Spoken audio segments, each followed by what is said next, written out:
O Obradoiro de Hostalería comezou foi pouco unha nova edición, pero o alumnado xa traballa ao máximo nivel.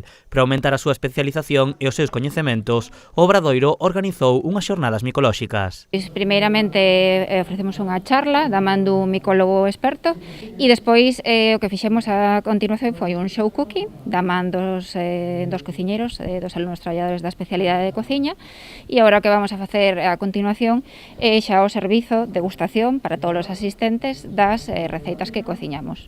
A xornada serviu para que o alumnado coñecera diversas variedades de elaborar as setas, como boletus con garabanzos ou chorizos de níscalos, entre outras. Sí, para o alumnado isto é a mellor práctica formativa que poden ter, porque é a realidade coa que se van a topar, pois nada máis terminar o obradoiro de emprego que están realizando.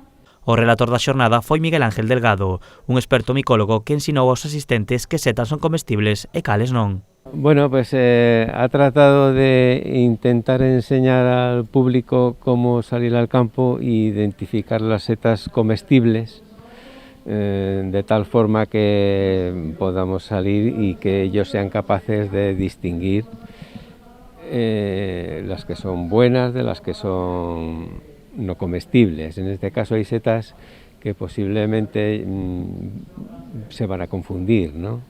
A xornada completou a súa capacidade máxima de ocupación coa visita de 50 asistentes. Entran nas nosas instalacións, temos preparado o que é unha exposición das diferentes setas que podemos atopar aquí na comarca do Saltés, non todas comestibles, pero sí están todas señalizadas, e despois por parte do show cooking, pois imagínome que agora en canto degusten os platos, pois quedarán moi encantados, porque a verdad que as recetas están exquisitas.